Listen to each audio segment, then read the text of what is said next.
आज के लेक्चर में हम बात करेंगे फैटी एसिड की बायोसिंथेसिस के बारे में। तो हमारा टॉपिक है फैटी एसिड बायोसिंथेसिस। तो इसका जो सबसे पहले हम इंट्रोडक्शन ले लेते हैं कि इसका इंट्रोडक्शन क्या है।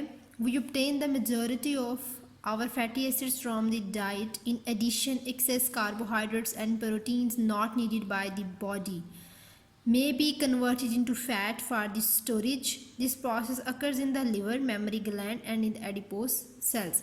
अब इससे क्या मतलब है कि हम कहते हैं कि मेजॉरिटी ऑफ जो हमारी डाइट है, यानी कि हम अपनी जो भी खुराक खा रहे होते हैं उससे हम अपनी फैटी एसिड जो है वो हासिल करते हैं। तो कार्बोहाइड्रेट्स और प्रोटीन्स जो हम कह रहे हैं कि excess carbohydrates and protein not needed by the body में be converted into fat for storage. अब कोई भी हमने खुराक ली उसमें प्रोटीन कार्बोहाइड्रेट्स जो मौजूद हैं वो कन्वर्ट हो जाते हैं फैटी एसिड्स में। अब फैटी एसिड्स जो है हमारी बॉडी में बहुत ज़्यादा अमाउंट में होते हैं as compare to carbohydrates and the proteins. उसके अलावा हम कहते हैं कि ये जो प्रोसेस है कहाँ पर अगर होता है, लिवर में, मेमोरी ग्लैंड में और एडिपोज सेल्स में ये प्रोसेस होता है। ठीक है, तो जैसे अगर आप फॉर एग्जांपल कोई फ्राइज़ खा रहे हैं, कोई बर्गर खा रहे हैं, तो उसमें बहुत ज़्यादा फैट्स मौजूद होते हैं। तो फैटी एसिड्स हम कहते हैं कि ऑयल्स में मौजूद होते हैं। उसके अलावा हम ये कह रहे हैं कि जो भी हम फ्राइज़ खाते हैं, बर्गर है, डोनट्स खा रहे होते हैं, तो उसमें जो फैटी एसिड्स वो मौजूद होते हैं, जब वो हम उसको खाते हैं तो वो हमारे एडिपोज सेल्स में जाकर स्टोर हो जाते हैं। और ये जो स्टोर होने का प्रोसेस है ये कहलाता है सिंथेसिस। ठीक है, तो फैटी एसिड सिंथेसिस की अगर बात करें तो हम कहते हैं कि फैटी एसिड सिंथेसिस क्या है कि ये कहाँ पर होती है, अकर इन द साइटोप्लाज्म यानी कि साइटोसोल में ये अकर होती है। उसके अलावा कुछ स्टेप्स हैं जो हमने इस सिंथेसिस में पढ़ने हैं। It is catalysed by single polypeptide enzyme called fatty acid synthase. अब हम कहते हैं कि हमारी बॉडी में एक चेन बनी होती है। ठीक है, हमारी बॉडी में एक चेन बनी हुई है और वो चेन जो है हम वो कह रहे हैं कि वो किससे सिंथेसाइज हो रही है, वो कौन सा एंजाइम है, तो वो हम कह रहे हैं कि फैटी सिंथेसिस की मदद से जो है वो चेन कैटलाइज हो रही होती है। उसके अलावा हम कहते हैं कि that contain many catalytic sites in eukaryotes. उसके अलावा हम कह रहे हैं कि जैसे कि हमने बात की चेन की कि वो सिंथेसाइज हो रही होती है, तो वो यूकेरियोट्स और प्रोकैरियोट्स की भी अगर बात करें तो उसमें भी बिल्कुल यही प्रोसेस है। उसके अलावा it contains many intermediate covalently linked to the sulfhydryl terminus of the phosphopantetheine found on a 77 amino acid protein called acyl carrier protein, जिसको हम ACP बोलते हैं। अब क्या है कि हम कहते हैं कि एक तो ये लॉन्ग चेन की हमने बात की। अब वो जो चेन है उस चेन की अगर बात करें तो उसमें एक करियर प्रोटीन है जिसका नाम एसाइल करियर प्रोटीन है। ठीक है, और इस एसाइल करियर प्रोटीन को हम कह रहे हैं कि उसको जो है एक डेरिवेटिव है विटामिन बी का, उसका नाम है फॉस्फोपेंटाथाइन। ये डेरिवेटिव है इस एसाइल करियर प्रोटीन की बात करें तो इसके जो एंड टर्मिनस पे जो है सल्फाहाइड्रल जो है मौजूद होते, सल्फाइडो ग्रुप जिसको हम बोल रहे हैं, सल्फा हाइड्रोक्सिल टर्मिनस की बात करें तो इसका मतलब है कि इस पे क्या है कि सल्फाइडो ग्रुप मौजूद होता है। तो इसकी मदद से फॉस्फोपेंटाथाइन की मदद से हम कह रहे हैं कि वो जो प्रोटीन है, ये जिस प्रोटीन की बात की है हमने ACP, ठीक है, तो ये क्या काम कर रहा होता है कि ये उसका इंटरमीडिएट है और वो जो फॉस्फोपेंटाथाइन है वो विटामिन बी का डेरिवेटिव है। तो यहाँ पर जैसे कि आपको एक डायग्राम नज़र आ रही है, ये क्या है कि ये हमारे पास एक फैटी एसिड सिंथेज है। ठीक है, ये फैटी एसिड सिंथेज है और ये जो नज़र आ रहा है आपको पोर्शन, ये हमारे पास एक करियर प्रोटीन है जिसको हम एसाइल करियर प्रोटीन कह रहे हैं। यानी कि वो जो हमारे पास बहुत लॉन्ग चेन बनी हुई है, वो जो एसाइल करियर प्रोटीन क्या है कि हमारे पास वो जो लॉन्ग चेन जिसकी हमने बात की, एक लॉन्ग चेन बनी हुई है, उसके अंदर एक डोमेन मौजूद है और वो डोमेन है एसाइल करियर प्रोटीन। अब वो क्या है कि इस जो डोमेन है, ये जो एसाइल करियर प्रोटीन की, हम कहते हैं कि ये डोमेन है किसकी, फैटी एसिड सिंथेज की, यानी कि वो एक बहुत लॉन्ग चेन बनी हुई उसकी डोमेन है और इसका एक डेरिवेटिव है जिसका नाम है फॉस्फोपेंटाथाइन। ठीक है, इसको विटामिन बी का डेरिवेटिव भी बोलते हैं। और इसके टर्मिनस एंड पे सल्फाइडो ग्रुप जो है वो अटैच होता है और इसका काम क्या होता है कि ये उस जो चेन है फैटी एसिड की उसकी इलोंगेशन में हेल्प करता है। ठीक है, तो आई होप अब आपको समझ आ गई होगी। ठीक है, यहाँ से पॉइंट से आप लोगों को कन्फ्यूजन हुई होगी। कि फैटी एसिड सिंथेज है, हमने बात की कि यहाँ इस पॉइंट में हमने बात की कि एक लॉन्ग चेन है, उसके बाद हमने बात की कि एक एसीपी प्रोटीन है, ठीक है, जो कि एक डोमेन है इन फैटी एसिड की चेन में, एक डोमेन है जिसका डेरिवेटिव है फॉस्फोपेंटाथाइन, और उसका काम क्या है, उसके जो टर्मिनस एंड पे सल्फाइडो ग्रुप अटैच है उसका काम ये होता है कि वो उसकी चेन को इलोंगेशन जो है वो प्रोवाइड कर रहा होता है। उसके अलावा जो है हम कहते हैं कि it incorporates carbon atoms from acetyl coenzyme into the growing fatty acid chain. अब ग्रोइंग फैटी एसिड चेन क्या है कि वो जिस चेन की हमने बात की थी कि जो एक चेन थी वो ग्रो कर रही थी, ठीक है, तो वहाँ पे ये क्या होता है कि वहाँ पर जो है कार्बन एटम जो हैं वो क्या है, वो इनकॉर्पोरेट हो रहे होते हैं। उसके अलावा वहाँ पे कुछ रिडक्शन का प्रोसेस भी हो रहा होता है, in driven by the release of CO2 in a decarboxylation step. अब एक डिकार्बोक्सिलेशन स्टेप की अगर बात करें तो वहाँ पे रिडक्शन हो रही होती है, जब रिडक्शन का प्रोसेस हो रहा होता है तो उस टाइम कार्बन डाइऑक्साइड रिलीज हो रही होती है। Requires reducing power which is obtained from NADPH। अब यहाँ पर हमें रिड्यूसिंग पावर की ज़रूरत है, यानी कि रिडक्शन की ज़रूरत होती है, जो कि हमें NADPH से मिल रही होती है, और it stops at the 16 carbon stage palmitate. अब ये जो सिंथेसिस है कहाँ पर स्टॉप होती है, it stop on the palmitate stage which is the 16 carbon, ठीक है। तो ये सारी जो चीज़ें पढ़ी हैं ये सारी चीज़ें हमने सिंथेसिस में पढ़नी है, ठीक है। अभी सिंथेसिस हमने स्टार्ट नहीं की, जस्ट हमने ओवरव्यू लिया है सिंथेसिस का। मेन अगर आप इन सारी पॉइंट्स की जगह अगर आप इसको शॉर्ट स्टेप्स में अगर याद रखना चाहें कि ये अगर आपको नहीं याद रहते वो, तो आप इस तरह याद रख सकते हैं। ये स्टेजेस हैं 3 जो हमने सिंथेसिस में पढ़नी है। सबसे पहले क्या है कि transfer of acetyl coenzyme from mitochondria to the cytosol. हम कह रहे हैं कि पहला स्टेप क्या है कि एसिटाइल कोएंजाइम जो है उसकी ट्रांसफ़र हो रही है माइटोकॉन्ड्रिया से साइटोसोल में। सेकंड स्टेप क्या है कि उसकी एक्टिवेशन हो रही है एसिटाइल कोएंजाइम की, उसके साथ एक और हमारे पास है मेलोनिल कोएंजाइम, यानी कि 2 चीज़ों की अब यहाँ पर एक्टिवेशन होगी, एक एसिटाइल कोएंजाइम और दूसरा मेलोनिल कोएंजाइम। थर्ड नंबर पे हम कहते हैं कि एक इलोंगेशन प्रोसेस होता है फैटी एसिड, FA जो है ये फैटी एसिड्स है। अब इस इलोंगेशन प्रोसेस जो है हम कह रहे हैं कि उसके भी फर्दर जो हैं सब स्टेप्स होते हैं, जो 4 स्टेप्स में वो कंप्लीट होती है, तो वो फोर्थ स्टेप जो हैं जब वो मुकम्मल हो जाते हैं तो वो FA जो है वो यानी कि फैटी एसिड जो है वो सिंथेसिस हो जाएगी, उसके इंटरमीडिएट्स बन जाएंगे। अब पहले स्टेप में हमने कहा कि एसिटाइल कोएंजाइम ट्रांसफ़र हुई है माइटोकॉन्ड्रिया से साइटोसोल में। सेकंड पे बात की कि एक्टिवेशन होती है एसिटाइल कोएंजाइम की और मेलोनिल कोएंजाइम की। फोर्थ स्टेप पे हमने बात की है कि इलोंगेशन स्टेप होता है, और उस इलोंगेशन स्टेप के बाद हमारे पास फैटी एसिड की सिंथेसिस मुकम्मल होती है। तो इन 3 स्टेप्स के बाद फैटी एसिड की जो है हम कहते हैं क्या मुकम्मल होती है, सिंथेसिस मुकम्मल होती है। तो ये सारे जो भी हमने डिस्कस किए स्टेप्स, इन सब स्टेप्स के बाद ये लास्ट पे अगर आप शॉर्ट में याद रखना चाहें तो आप लोग ये भी याद रख सकते हैं, ठीक है।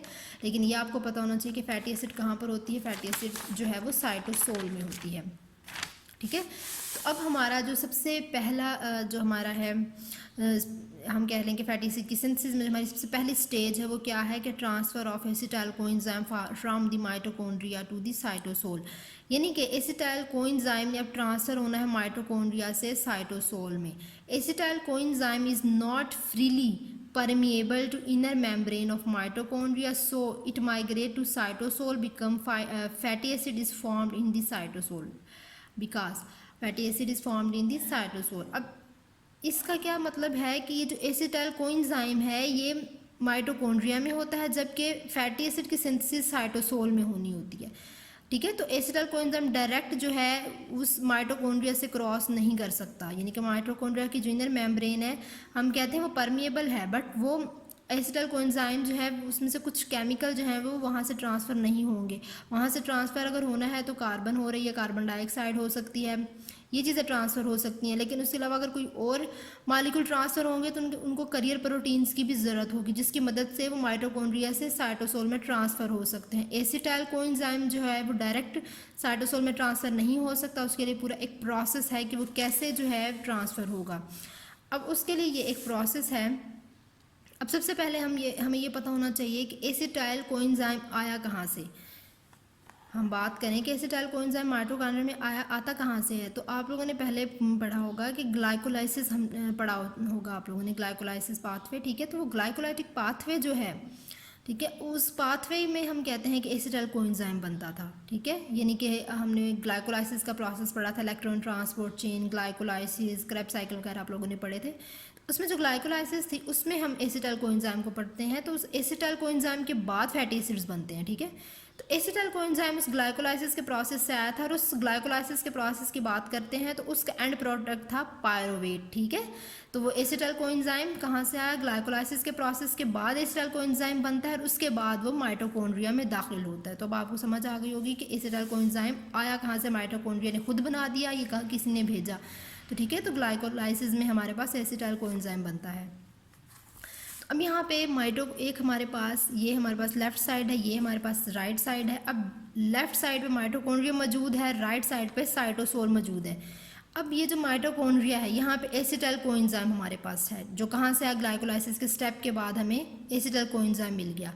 अब एसिटाइल कोएंजाइम ने एक OAA, ये किसका एब्रीवेशन है? ऑक्सैलो एसीटेट का है। अब यहाँ पे एक TCA साइकिल भी होता है, ठीक है, वहाँ पर OAA बनता है, ठीक है। वो यहाँ पर इस साइकिल को समझने की ज़रूरत नहीं है, ये जस्ट मैंने आपको वैसे ही बताया कि TCA साइकिल होता है, उसकी वजह से OAA बनता है। ऑक्सैलो एसीटेट भी आप लोगों ने पढ़ा है कि वहाँ पर जब हम ग्लाइकोलाइसिस वगैरह पढ़ रहे होते हैं, तो क्रेब्स साइकिल भी जब हम पढ़ते थे तो वहाँ पे ऑक्सैलो एसीटेट जो है वो बनता है। अब एसिटाइल कोएंजाइम जो है ये हम कह रहे हैं कि ऑक्सैलो एसीटेट के साथ मिलता है, ठीक है। Acetyl coenzyme plus oxaloacetate combined together and form a molecule, it is known as citrate. With the help of an enzyme it is known as citrate synthase. अब ये दोनों मॉलिक्यूल मिलके एक सिट्रेट का मॉलिक्यूल बना रहे हैं, किसकी मदद से? एक सिट्रेट सिंथेज की मदद से। ये एक एंजाइम है।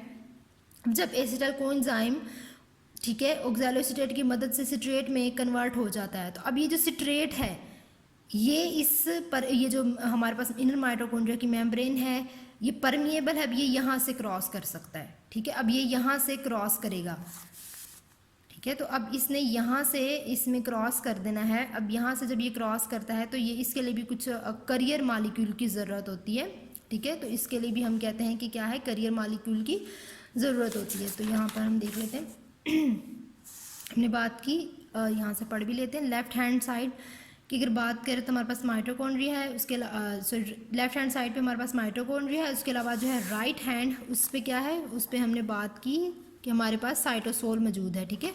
तो राइट साइड पे हम कह रहे हैं कि हमारे पास साइटोसोल मौजूद है। अब एसिटाइल कोएंजाइम कंबाइन करता है ऑक्सैलो एसीटेट के साथ और क्या बना देता है? सिट्रेट रिएक्शन, जिसको सिट्रेट सिंथेज की मदद से कैटालाइज किया है। अब इस सिट्रेट ने क्या करना है? मेम्ब्रेन को क्रॉस कर दिया है by tricarboxylate carrier protein. अब ये किसकी मदद से क्रॉस किया है? Tricarboxylate carrier protein. हमने कहा था ना कि कुछ मॉलिक्यूल्स अगर क्रॉस करते हैं तो उनको करियर प्रोटीन की ज़रूरत होती है, तो ये भी ट्राई कार्बोक्सिलेट करियर प्रोटीन की मदद से इसने इसको क्रॉस किया।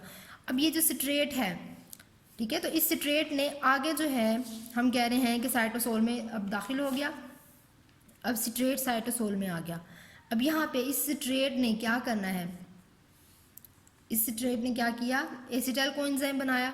उसके अलावा सिट्रेट जो है हम कह रहे हैं सिट्रेट ने एसिटाइल कोएंजाइम बनाया, किसकी मदद से? सिट्रेट लाइएज एंजाइम की मदद से। और हमारे पास एक ऑक्सैलो एसीटेट बनाया, ठीक है, with the help of ATP को इसने इस्तेमाल किया। और उसके अलावा ये जो सिट्रेट है it cleaved into acetyl coenzyme and oxalo acetate with the help of enzyme citrate lyase, ठीक है। अब ये जो एसिटाइल कोएंजाइम है ये फैटी एसिड की सिंथेसिस में इस्तेमाल होगा, ठीक है। तो और ये जो ऑक्सैलो एसीटेट है इसने क्या करना है? इसने कन्वर्ट हो जाना है मैलेट में with the help of malate dehydrogenase enzyme, ठीक है। And it form a agent that is NADH, और ये यहाँ पे NADH को रिड्यूस करेगा। उसके बाद ये जो मैलेट है ये कन्वर्ट हो जाएगा पायरुवेट में। यहाँ तक भी कुछ जगह पर जस्ट यहाँ तक ये प्रोसेस ख़त्म कर दिया जाता है, लेकिन कुछ जगह पायरुवेट भी इन्वॉल्व है।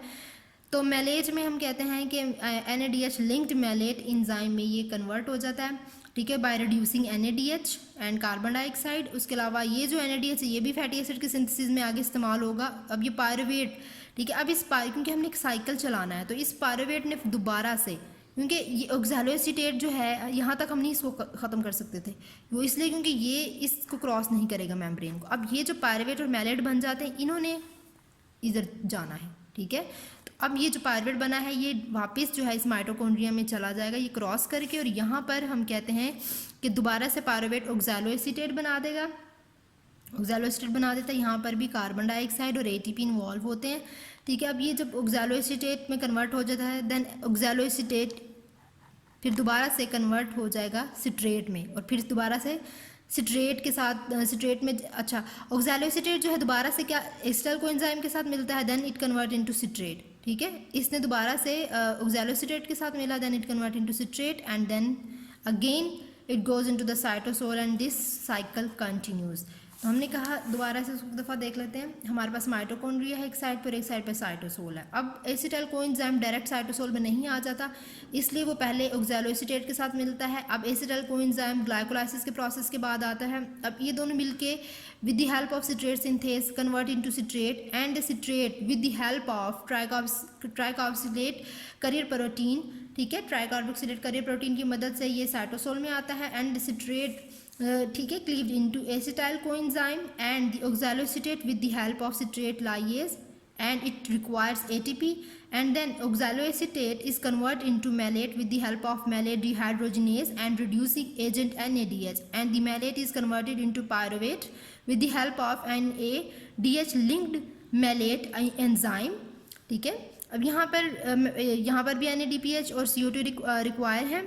यहाँ पर रिड्यूस किया NADPH, और ये हम फैटी एसिड की सिंथेसिस में इस्तेमाल करते हैं, and then pyruvate back into the mitochondria, and the pyruvate convert into oxaloacetate, and then oxaloacetate again combined with the acetyl coenzyme, ठीक है। तो अब यहाँ पे oxaloacetate और जो acetyl coenzyme वो मिल गए, और फिर यहाँ पर दोबारा से सिट्रेट बना और दोबारा से ये साइकिल कंटिन्यू हो गया, ठीक है। तो अभी हमने ट्रांसफ़र पढ़ी है एसिटाइल कोएंजाइम की माइटोकॉन्ड्रिया से साइटोसोल में। उसके आगे हमने सिंथेसिस देखनी है फैटी एसिड की कैसे होती है, तो वो हम अपनी नेक्स्ट लेक्चर में देखेंगे।